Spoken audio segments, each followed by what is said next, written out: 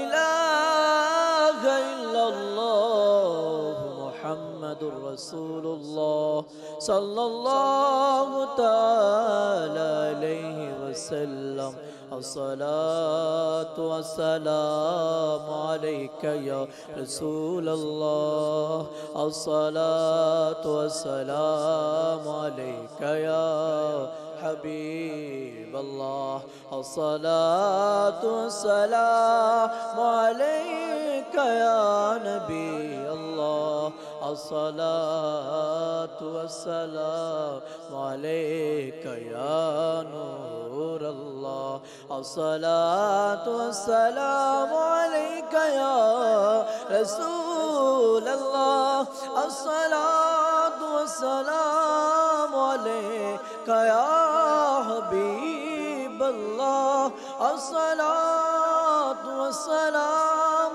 عليك يا نبي الله الصلاة والسلام عليك يا نور الله الصلاة والسلام عليك يا رسول الله الصلاة والسلام عليك يا حبيب الله الصلاة السلام عليك يا نبي الله وعلى آلك وأصحابك يا نور الله নিজের শেষ মোনাজাত মনে করে আল্লাহর দরবারে আসুন আমরা সবাই মিলে ফরিয়াদ করি। আল্লাহুম্মা আমিন। আলহামদুলিল্লাহি রাব্বিল আলামিন ওয়াসসালাতু ওয়াসসালামু আলা সাইয়্যিদিল মুরসালিন জাযাল্লাহু আন্না সাইয়্যিদানা ওয়া মাওলানা মুহাম্মাদান মা হুয়া আহলু রব্বানা آتنا في الدنيا حسنة وفي الآخرة حسنة وقنا عذاب النار يا الله गुनहगार सियाकार बदकार नाफरमान गुनाहेर शरीर निये गुनाह परिपूर्ण चोख निये गुनाह परिपूर्ण कान निये गुनाह परिपूर्ण हाथ निये তোমার দরবারে গুনাহের হাতটা বাড়িয়ে দিয়েছি। ইবাদতের নুনের নুক্তা পরিমাণ আমাদের নেকি নেই। যাটুকু ইবাদত করার সৌভাগ্য অর্জন হয় এর মধ্যে লৌকিকতাতে ভরপুর থাকে। আল্লাহ জানি না আমাদের রুকু সিজদা কবুল হচ্ছে কিনা। তোমার দরবারে হাত উঠিয়েছি আল্লাহ, নিঃসন্দেহে আমরা গুনহগার। সবাই নেককার বলে তুমি ভালো জানো আমরা কি রয়েছি। আল্লাহ তুমি আমাদেরকে মাফ করে দাও, আল্লাহ তুমি আমাদেরকে ক্ষমা করে দাও, আল্লাহ তুমি আমাদের উপর খুশি হয়ে যাও। আল্লাহ তুমি মাফ না করলে আমাদের আমল নামা যদি শূন্য হয়ে যায়, আমাদের আমল যদি বরবাদ হয়ে যায়, আল্লাহ আমাদের কি হবে? আল্লাহ তুমি দয়া করো। আল্লাহ আল্লাহ কবরে যখন যাব কবরের সামান জোগাড় করার তৌফিক দান করো। দুনিয়াতে টাকা ছাড়া চলা যায় না, কবরে নেকি ছাড়া চলা যায় না। আখিরাতের প্রতিটি ঘাটে ঘাটে ইবাদতের প্রয়োজন রয়েছে, নেকির দরকার হবে। আল্লাহ সেই নেকি দুনিয়াতে অর্জন করার তৌফিক দান করো। আল্লাহ আল্লাহ তুমি আমাদেরকে ক্ষমা করে দাও। আমাদের মা বাবাকে ক্ষমা করে দাও আল্লাহ।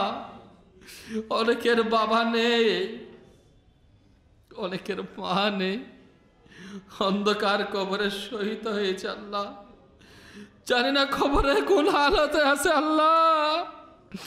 আমাদের ওই বৃদ্ধ মা বাবার জন্য দোয়া করি আল্লাহ, যারা বেঁচে রয়েছে আল্লাহ, যারা মারা গিয়েছে বেহিসাব মাগফিরাত দান করো আল্লাহ। যারা হায়াতে রয়েছে আল্লাহ তাআলা তুমি তাদেরকে নেক হায়াত দারাজ করো আল্লাহ। তোমার দরবারে গুনাহে পরিপূর্ণ হাত উঠিয়ে দিয়েছি আল্লাহ। আল্লাহ তুমি আমাদেরকে পরেজগার বানিয়ে দাও, মুত্তাকি বানিয়ে দাও, আশিকে রসুল বানিয়ে দাও আল্লাহ। অনেকের স্বজন হারা, অনেকের ছোট বাচ্চাকে কবরে রেখে এসেছে আল্লাহ। আমাদের এক ইসলামী ভাইয়ের স্ত্রী ইন্তেকাল করেছে আল্লাহ। দোয়া চেয়েছে আল্লাহ তুমি তার কবরকে জান্নাতের বাগান বানিয়ে দাও আল্লাহ। আমরাও তো একদিন মারা যাব, আমাদের কাপনের কাপড়কে তুমি জান্নাতে লিবাসে পরিণত করে দিও আল্লাহ। সাপ বিচ্ছুর আক্রমণ থেকে আমাদেরকে বাঁচাইও আল্লাহ। আল্লাহ দুনিয়াবি অনেক পেরেশানির মধ্যে রয়েছে মানুষ, কেউ আর্থিক অনটনের মধ্যে রয়েছে আল্লাহ, অনেকে বেকার রয়েছে আল্লাহ, অনেকে ঘরের মনোমালিন্যের মধ্যে রয়েছে আল্লাহ। আল্লাহ তুমি আমাদের পেরেশানি দূর করে দাও আল্লাহ। আল্লাহ তুমি আমাদের প্রত্যেককে নেককার বানিয়ে দাও আল্লাহ। ইবাদতের তৌফিক দান করো আল্লাহ, সিজদা করার তৌফিক দান করো আল্লাহ। যে আমল করলে হুজুর সাল্লাল্লাহু আলাইহি ওয়াসাল্লামের প্রতিবেশিত্ব নসিব হবে সে আমল নসিব করো আল্লাহ। আল্লাহ তুমি আমাদেরকে হায়া দান করো আল্লাহ, ইজ্জতের জিন্দগি দান করো আল্লাহ। যারা আর্থিক অনটনের মধ্যে রয়েছে পেরেশানি দূর করো আল্লাহ। কর্জ থাকলে পরিশোধ করার তৌফিক দান করো আল্লাহ। টাকা আটকে থাকলে ফেরত পাওয়ার ব্যবস্থা করে দাও আল্লাহ। ব্যবসা বাণিজ্যের মধ্যে, চাকরির মধ্যে, হালাল রুজির মধ্যে বরকত দান করো আল্লাহ। যারা প্রবাসে রয়েছে আল্লাহ তুমি তাদেরকে সহি সালামতে রাখো আল্লাহ। আল্লাহ যারা বেকার রয়েছে কাজের সুব্যবস্থা করে দাও আল্লাহ। মা বোনদেরকে পর্দার হায়াওয়ালা জিন্দগি নসিব করো আল্লাহ। আল্লাহ যারা আমরা হাত উঠিয়েছি আল্লাহ, আল্লাহ অনেকে আল্লাহ হাত উঠিয়েছে, দোয়া চেয়েছে আল্লাহ। আল্লাহ অনেকের ঘরের মধ্যে অসুস্থ আল্লাহ, অনেকের ছেলে সন্তান অসুস্থ, অনেকের মেয়ে অসুস্থ, অনেকের স্ত্রী অসুস্থ আল্লাহ। আল্লাহ দোয়া চেয়েছে আল্লাহ, অনেকের বাবা মা অসুস্থ, পরিবার পরিজনের মধ্যে আমাদের মধ্যে যারা অসুস্থ শিফা দান করো আল্লাহ। এমন শক্তি দাও যাতে নামাজ সুন্দরভাবে পড়তে পারি আল্লাহ। যতদিন বেঁচে থাকি রুকু সিজদা যথাযথভাবে করার তৌফিক দান করো আল্লাহ। শারীরিকভাবে, আর্থিকভাবে, মানসিকভাবে কারো মুখাপেক্ষি করিও না আল্লাহ। ইজ্জতের জিন্দগি নসিব করো আল্লাহ। আমাদেরকে মদিনাওয়ালার গোলাম হিসেবে কবুল করো আল্লাহ। আল্লাহ যে নবীর মোহাব্বতে সাহাবায়ে কেরাম জীবন উৎসর্গ করেছে আল্লাহ, সে নবীর আশিক বানিয়ে দাও আল্লাহ। আল্লাহ 3 দিনের সুন্নত বারা ইজতেমা ইসলামী ভাইরা রাত্র দিন পরিশ্রম করছে আল্লাহ। আল্লাহ তুমি শানদার কামিয়াবি দিয়ে দাও আল্লাহ। আর্থিক চাল্লা যে প্রবলেম আছে তুমি আসানি করে দাও আল্লাহ। যারা দান অনুদান করছে আল্লাহ ইস্তামাত আল্লাহ তুমি তাদেরকে কবুল করে নাও আল্লাহ। যারা করে না আল্লাহ সবাইকে আর্থিকভাবে সাপোর্ট দেওয়ার তৌফিক দান করো আল্লাহ। আমাদেরকে 3 দিনের সুন্নত বারা ইজতেমায় সব বান্ধবে মোহাব্বত ভালোবাসা নিয়ে আন্তরিকতার সাথে আল্লাহ ইজতেমায় অংশগ্রহণ করার তৌফিক দান করো আল্লাহ। বাংলার বুকে এই ইজতেমার মাধ্যমে বাংলার ঘরে ঘরে আল্লাহ নবীর মোহাব্বত ভালোবাসা দান করো আল্লাহ। দুশ্মনের রসুল থেকে, সাহাবা আহলে বাইতের দুশ্মন থেকে, আউলিয়া কেরামের দুশ্মন থেকে আমাদের পরিবার পরিজন, আমাদের ঈমানকে, আমাদের পরিবারকে তুমি হিফাজত করো আল্লাহ। শত্রুতামি জালিমের জুলুম থেকে, মুনাফিকের নিফাক থেকে, জাদুটুনা বন্দজত থেকে আমাদের পরিবারকে হেফাজত করো আল্লাহ। আল্লাহ তোমার দরবারে ফরিয়াদ, আমাদেরকে ঈমানের সাথে মওত দিও আল্লাহ। অ্যাক্সিডেন্টে মরতে চাই না আল্লাহ, যেখানে সেখানে মরতে চাই না আল্লাহ। ঈমান ও আফিয়ার সাথে সবুজ গুম্বদের ছায়াতলে তোমার প্যারা মাহবুব সাল্লাল্লাহু আলাইহি ওয়াসাল্লামের জানু হাতে শাহাদাতের মওত নসিব করো আল্লাহ। জান্নাতুল বাকিদের দাফনের ব্যবস্থা করে দাও আল্লাহ। আল্লাহ সাহাবায়ে কেরামগণ আল্লাহ রাসূল সাল্লাল্লাহু আলাইহি ওয়াসাল্লামের দরবার থেকে জান্নাত চেয়ে নিয়েছে আল্লাহ। আমার নবী সাল্লাল্লাহু আলাইহি ওয়াসাল্লাম জান্নাত চাওয়ার জন্য, জান্নাতের প্রতিবেশী হবার জন্য উৎসাহ দিয়েছে আল্লাহ। আমরা করজুর হতে পারি, আমরা আমলে দুর্বল হতে পারি, যে নবী আমাদের জন্য সুপারিশকারী হিসেবে তুমি পাঠিয়েছো আল্লাহ, সেই সুপারিশকারী নবীর ওসিলা আমাদেরকে জান্নাতে তোমার পেয়ারা মাহবুব সাল্লাল্লাহু আলাইহি ওয়াসাল্লামের প্রতিবেশিত্ব নসিব করো আল্লাহ। আমরা যা দোয়া করেছি, যা করতে পারি নাই আল্লাহ, যেটা আমাদের তকদিরে আসলে ভালো হবে, ঈমান আমলের জন্য ভালো হবে, সেটা আমাদের তকদিরে নসিব করো আল্লাহ। যেটা অমঙ্গল হবে সেখান থেকে আমাদেরকে হিফাজত করো আল্লাহ। कहते रहते हैं दुआ के वास्ते बंदे तेरे, कर दे पूरी आरज़ू हर बेकस मजबूरी की। इन्नल्लाह व मलाइकतहु युसल्लूना अलन नबी या अय्युहल्लज़ीना आमनू सल्लु अलैहि व सल्लिमू तस्लीमा। सल्लल्लाहु तआला अला मुहम्मद सल्लल्लाहु अलैहि वसल्लम। सुब्हान रब्बिका रब्बिल इज्जति अम्मा यसिफून व सलामुन अलल मुरसलीन वल्हम्दुलिल्लाहि रब्बिल आलामीन। मौतेर যখন বিছানায় শায়িত হব আল্লাহ, নূরানি নবীর নূর ভরা চেহারা দেখে দেখে আমাদের জবানে জারি করে দিও মধুর কালেমা লা ইলাহা ইল্লাল্লাহু মুহাম্মাদুর রাসূলুল্লাহ। ইয়া হাবিব সালাম আলাইকা সালাওয়াতুল্লাহ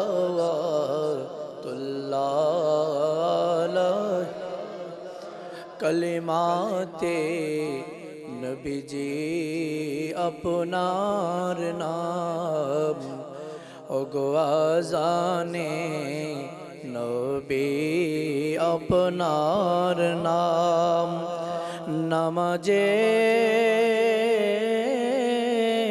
अपना के सलाम ओगो अपनी जे नूरे मुजस्सम यान सलाम अलैका या रसूल सलाम अलैका या हबीब सलाम अलैका सलावतुल्लाह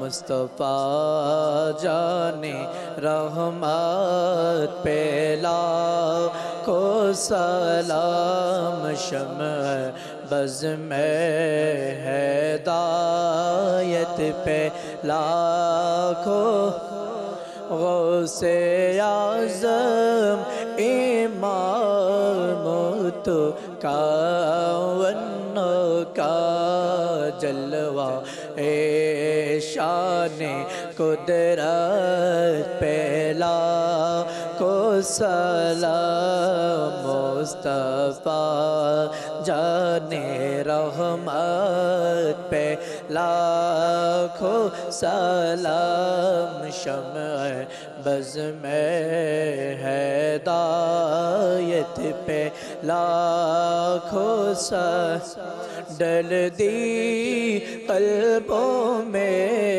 अज़मते मुस्तफ़ा डाल दे कल्बों में अज़मते मुस्तफ़ा सय्यदे आला हज़रत पे लाखों सलाम मुस्तफ़ा जाने रहमत पे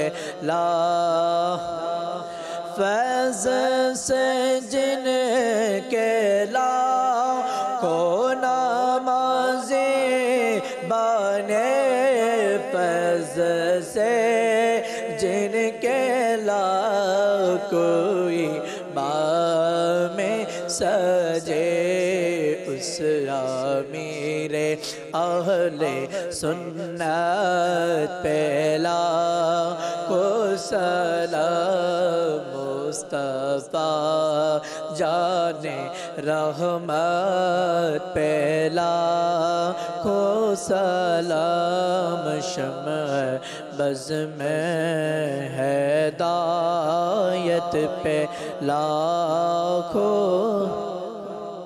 सुब्हानकल्लाहुम्मा व बिहम्दिका ला इलाहा इल्ला अंता अस्तगफिरुका व अतूबु इलैक। सुब्हानकल्लाहुम्मा व बिहम्दिका ला इलाहा इल्ला अंता अस्तगफिरुका व अतूबु इलैक। सुब्हानकल्लाहुम्मा व बिहम्दिका ला इलाहा इल्ला अंता अस्तगफिरुका व अतूबु इलैक। सल्लल्लाहु अला मुहम्मद सल्लल्लाहु अलैहि वसल्लम। ला इलाहा इल्लल्लाहु मुहम्मदुर रसूलुल्लाह। जिनकी दवा